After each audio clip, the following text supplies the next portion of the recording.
Now what happened with our client, जैसा मैंने कहा उनका स्टूडेंट वीज़ा एक्सपायर हो गया and he was lost. Shows him कि ये जेन्युइनली वैलिड एप्लीकेशन लॉन्च हो गया है, दो उनको सी मिला that won't allows him to travel but that's perfectly fine, आप लॉफुली रह तो सकते हैं। वीज़ा जो है 15 से 20 डेज में इनका ग्रांट हो गया।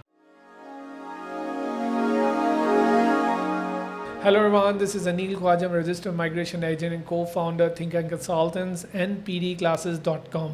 Yet another case study, and this time it's more exciting. Have you ever heard that people have got unlawful and still have got the visa grant?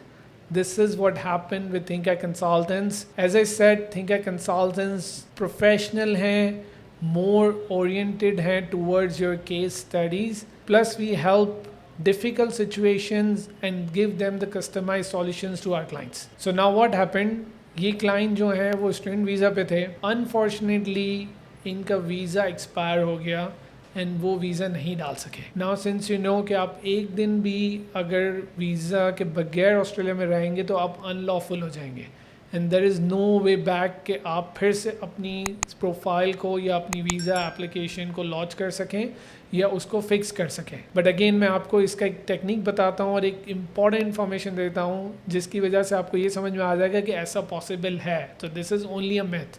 Now what happened with our client, जैसा मैंने कहा उनका student visa expire हो गया and he was lost. 4-5 दिन वो यहाँ वहाँ जाते रहे डिफरेंट एजेंट्स के पास और एवरी एजेंट सेड कि आप प्रोटेक्शन वीज़ा डाल दो, आपका कुछ नहीं हो सकता, आप अनलॉफुल हो गए, आप ये कर लें वो कर लें, but nobody was giving the right advice to that person. What happened, that person came to me, I took a paid consultation for him, but वो एक राइट जगह पे आ गए थे। What happened, I took his case history, मैंने उनसे ये पूछा कि आपने पहले कोई स्टूडेंट वीज़ा डाला हुआ है या आपका फर्स्ट एक्सटेंशन है? उन्होंने कहा ये फर्स्ट एक्सटेंशन है। मैंने कहा ओके। नाउ एक चीज़ जो एक रूल है जो लोगों को पता नहीं है कि अगर आपका स्टूडेंट वीज़ा एक्सपायर हो जाता है, you still have 28 days to apply for a student visa extension. ये once in a life time opportunity है, पर ये सिर्फ और सिर्फ स्टूडेंट वीज़ा एप्लीकेंट्स को ही मिलती है जो कि सब प्लस 500 के अंदर है। नाउ व्हाट हैपेंड, अल्टीमेटली उन्हें ये बात जब मैंने बताई तो ही वाज कम्प्लीटली अमेज्ड। वो बहुत खुश भी हुए लेकिन मेरी बात पे यकीन नहीं कर रहे थे क्योंकि उन्होंने इतने एजेंट से मालूम किया, उन्होंने सब ने कहा कि अब कुछ नहीं हो सकता, आप प्रोटेक्शन वीज़ा डाल दें जैसा मैंने पहले बताया। मैं कहा नहीं,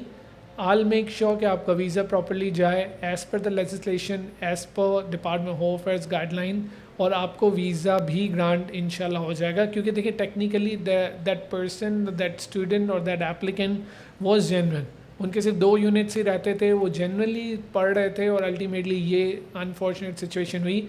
अब ये क्यों हुई इसके बारे में मैं आपको बताता हूँ। ये क्लाइंट जो हैं किसी एजेंट के साथ थे, उनकी वीज़ा एक्सपायर थी ना, उनके एजेंट ने उनको कांटेक्ट किया और ये भी अनफॉर्चुनेटली उस टाइम पे इतने डिप्रेस थे क्योंकि वो एक सब्जेक्ट में फ़ेल हो गए थे, तो उन्होंने अपना वीज़ा नहीं देखा, अल्टीमेटली एक्सपायर हो गया। खैर bygones are bygones, we can't just go back and fix that up, अब हमें फिक्स करना है। तो व्हाट हैपेंस, जैसे मैंने उन्हें बताया वो अमेज थे, लेकिन उन्होंने कहा नहीं ये पॉसिबल है। मैं कहा मैं आपको पॉसिबल इज़ जो आपकी नज़र में इम्पॉसिबल है उसको हम पॉसिबल करके दिखाएंगे। We applied his visa in 2 to 3 days he got a bridging visa C that shows him कि ये जेन्युइनली वैलिड एप्लीकेशन लॉन्च हो गया है, दो उनको सी मिला that won't allows him to travel but that's perfectly fine, आप lawfully रह तो सकते हैं। वीज़ा जो है 15 से 20 डेज में इनका ग्रांट हो गया, क्योंकि जिस कॉलेज या यूनिवर्सिटी में पढ़ रहे थे वो लेवल 1 था, सिर्फ 2 सब्जेक्ट्स रहते थे, फाइनेंशियल रिक्वायर्ड नहीं थे, इंग्लिश रिक्वायर्ड नहीं थे, मोर देन 75% उनका मास्टर्स का स्टडी हो चुका था।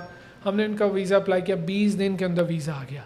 पर अगेन यहाँ पे कुछ चीज़ें हैं जो आपको समझनी पड़ेगी। पहली चीज़ ये कि once in a life time आप कर सकते हैं, सेकंड टाइम अगर ये सिचुएशन आई तो you can not do it. अगर कोई और वीज़ा पे हैं लाइक 485 या 482 या कोई और वीज़ा पे तो आप ये नहीं कर सकते। TR 485 पे स्पेशली अगर इस तरह की सिचुएशन हो गई तो there is no way back, then you have to look for some visa that allows you to stay here, और आप ब्रिजिंग वीज़ा ई डालेंगे और back to your home country. दूसरा एक और वीज़ा भी है जिस पे ये हो सकता है, that is called the 408 visa. काफ़ी लोग अभी 408 पे हैं, अगर वो मुझे सुन रहे हैं उनका वीज़ा जो है विद इन 28 days एक्सपायर हो गया, वो नहीं डाल पाए हैं, contact think consultants, we will help you out lodging the visa on the right time. But again deadline हमारे पास 28 डेज़ की होती है, 28 डेज़ के अंदर आपने वैलिड वीज़ा लॉन्च करना है। बट अगेन कौन से 2 visas, student visa and 408, apart from that you can not. So I hope कि केस स्टडी आपको हेल्प करेंगी एंड वो क्लाइंट तो बड़े हैप्पी हैं। अगर वो हमारी वीडियो देख रहे हैं तो प्लीज़ वो लाइक करें, शेयर करें और अपने फ्रेंड्स एंड फैमिली को भी बताएं कि अगर वो स्टक हो रहे हैं तो थिंक कंसल्टेंट्स को कांटेक्ट करें. वी वुड मेक श्योर कि हम आपको सुने और राइट एडवाइस करें, और जहाँ पॉसिबल नहीं हो हम आपको मना भी कर दें. I hope it helps.